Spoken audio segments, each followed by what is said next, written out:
Assalamualaikum warahmatullahi wabarakatuh. Halo, selamat pagi anak-anak kelas 8. Kali ini Bunda Maya mau menyampaikan materi lanjutan dari bab 2, yaitu sistem penjernihan air bersih ya. Dan disampaikan juga untuk yang belum mengumpulkan tugas di bab kedua, part pertama untuk tugasnya mohon segera dikumpulkan supaya Bunda bisa langsung untuk mengasih nilai ke kalian sebagai nilai individu ya. Nah, sekarang di pertemuan yang kedua ini Bunda mau menyampaikan untuk pembuatan dari si alat penjernih air tersebut ya. Nah, kita coba cek di sini bahan dan alat penjernih air dengan bahan alami ya. Bahan alami itu nanti berarti tidak ada yang berbahan zat kimia ya, seperti itu. Nah, alat-alat yang dibutuhkan itu, nah sebelumnya kalau untuk alat penjernih alami itu ada arang, kerikil besar, kerikil kecil, pasir, ijuk, jerami ya, seperti itu. Ada gergaji, bor untuk alat-alatnya ya. Untuk membuat alat penjernih air itu gergaji, bor, pisau ataupun palu ya.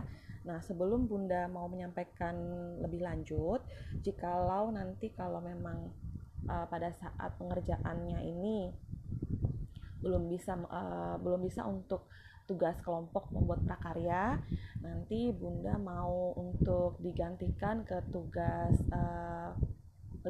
tulisan ya, seperti itu. Karena kalau dilihat dari materinya itu memang membutuhkan alat-alat yang lengkap seperti itu ya. Jadi kalau memang tidak ada di sekitar kalian ya, kalian nanti bisa konfirmasi ke Bunda untuk tugas kelompoknya adalah tugas PR aja ya, seperti itu. Jadi tanpa tugas prakarya seperti itu ya.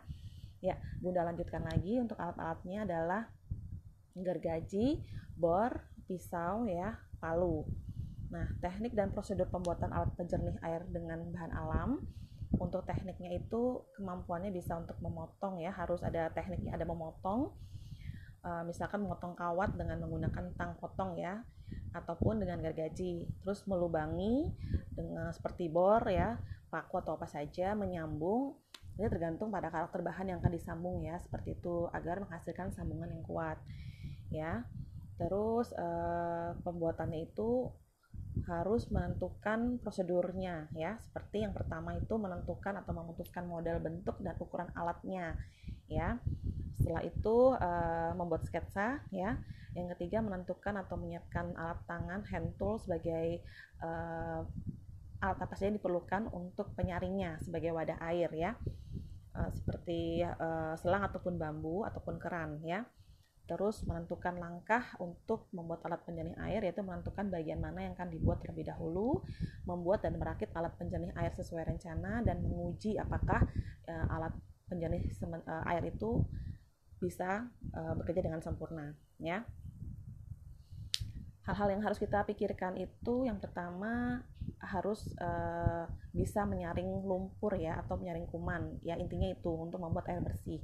Terus ditempatkan di manakah alatnya ya, apa di sekolah, rumah ya. Ini berguna sekali dalam masa Covid ya.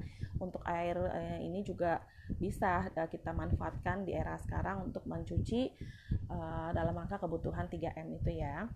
Terus bahan penyaring, apakah perlu penyaringan fisika, penyaringan itu harus penyaringan yang modern atau penyaringan tradisional ya.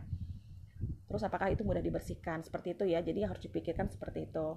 Nah, tahap kedua kita membuat gambar ya, dengan membuat sketsa yang pastinya. Terus gambar teknik lengkap dengan ukurannya, langkah kerja dan alat yang digunakan ya. Nah, tahap ketiga yaitu membuat pipa penyaringan, membuat penampung air kotornya ya, supaya tersaring air kotornya. Terus membuat penyaring air yang berisi lapisan-lapisan bahan penyaring ya, seperti yang tadi yang di awal ada penyaringnya itu batu, pasir, kerikil, arang sekam, tanah liat, ijuk, biji kelor dan lain-lain sebagainya ya. Itu disesuaikan yang tersedia di sekolah ataupun di rumah. Baru kita menyiapkan penampung si air bersih tersebut ya. Nah, kita lihat di sini ya, ini ya contoh-contohnya ya, potongan batu bata, ijuk ya, untuk si penyaringnya ya, bentuk penyaring penjernih air ya, seperti itu, arang tempurung, pasir dan kerikil ya, seperti itu. Nah, ini contohnya bahannya ya, drum plastik atau bak kapasitasnya 100 liter 2 buah ya. Jadi untuk yang air bersih sama air kotornya ya. Pipa PVC diameternya 0,5 inch, keran air, lem pipa, slot tip, ember dan kawat. Alatnya gergaji kayu ataupun besi ya. Nah, proses pembuatannya kalian bisa baca di sini ya. Ini memang harus K3 ya, karena dibantu oleh orang dewasa ya. Ini memang harus hati-hati karena menyangkut adanya pipa ya. Pipa besi itu kan sangat berbahaya juga sebenarnya ya, tapi kita harus kalau sudah diterapkan kehati-hatian, insya Allah bisa berhasil untuk pemasangan bahan penjernih airnya. Jadi siapkan dulu pipa PVC-nya ya, panjangnya 35, lubangi sekeliling pipa secara teratur ya. Jadi dilubangi ya dengan jarak 20 cm. Nah, yang dilubangi tadi itu dibalut dengan sapu ijuk, dengan ijuknya ya, diikat dengan kawat ya. Kemudian itu dimasukkan ke soket kulir ya. Nih. Ya. Setelah diikat oleh ijuk, dilekatkan dengan kawat, dimasukkan ke soket ya. Nah, nanti baru melubangi drumnya dengan jarak 10 cm dari dasar drum ya. Lubangi drum jaraknya 10 cm dari dasar ya. Pada tabung pengendap buat lubang kedua pada dasar drum dengan tutup sebagai tempat membuang endapan keluar ya. Jadi ini untuk yang hijau yang pertama, yang kedua yang merah itu untuk tempat pembuangannya ya, seperti itu.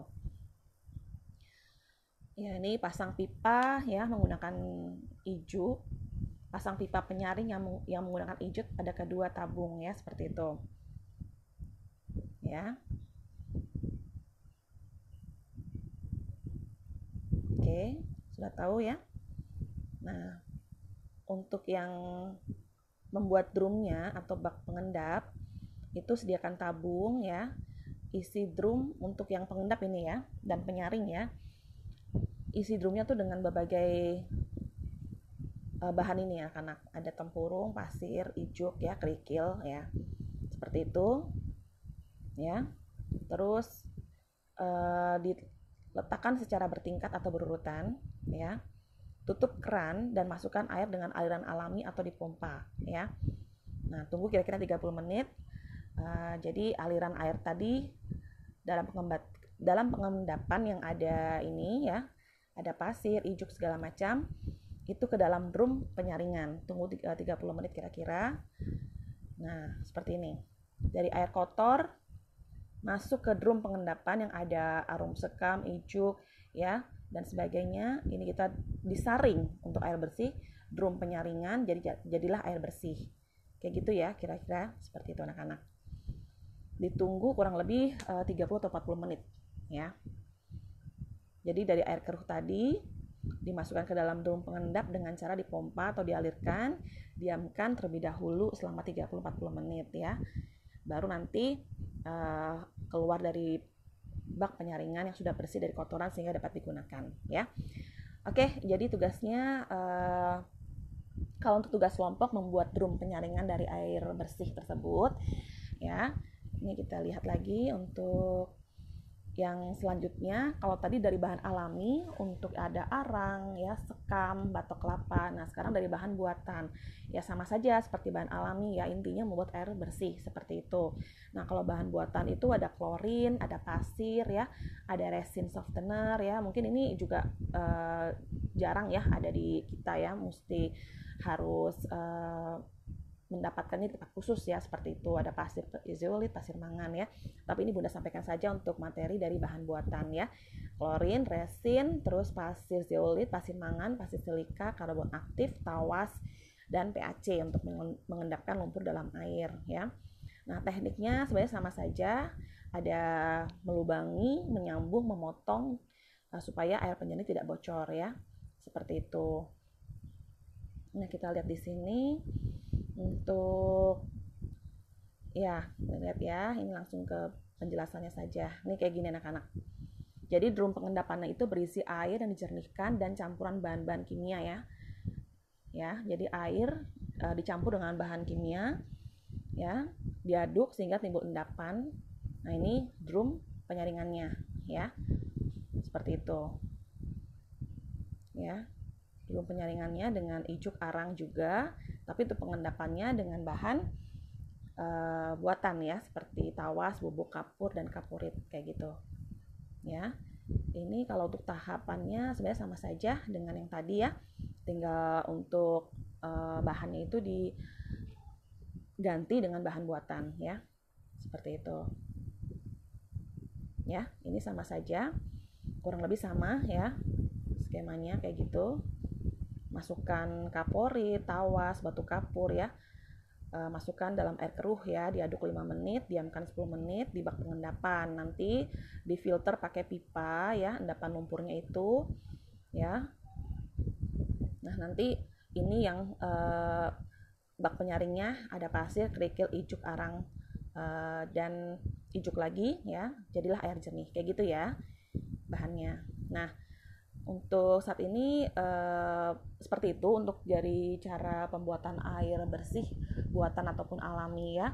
Nah, nanti kalau memang konfirmasi ke Bunda jika mana pembuatannya itu dirasa tidak ada di sekitar kalian, ya nanti Bunda bisa ganti materinya dengan tugas PR ya, seperti itu. Karena mengingat dari bahan-bahan yang dibutuhkan memang sedikit kompleks ya. Tapi nanti kalau misalkan Bunda sampaikan tugasnya, Bunda sampaikan tugas kelompok dan tugas PR, di voting ya, pilih yang mana ya dari anak-anak ya, baik yang di rumah maupun di asrama. Maukah tugas kelompok dengan prakarya atau tugas individu untuk PR? Oke, sampai saat ini Bunda sampaikan di sini dulu ya. Mohon maaf untuk kekurangannya. Dan nanti insya Allah di pertemuan ketiga sudah masuk ke bab budidaya ya. Jika ada yang ingin disampaikan silakan konfirmasi ke Bunda via Japri ataupun Google Classroom ya. Jangan lupa untuk yang sekarang babnya mohon di voting ya, mau yang PR atau yang tugas kelompok ya. Bunda akhiri, tetap semangat, salam sehat selalu. Assalamualaikum warahmatullahi wabarakatuh. Waalaikumsalam warahmatullahi wabarakatuh.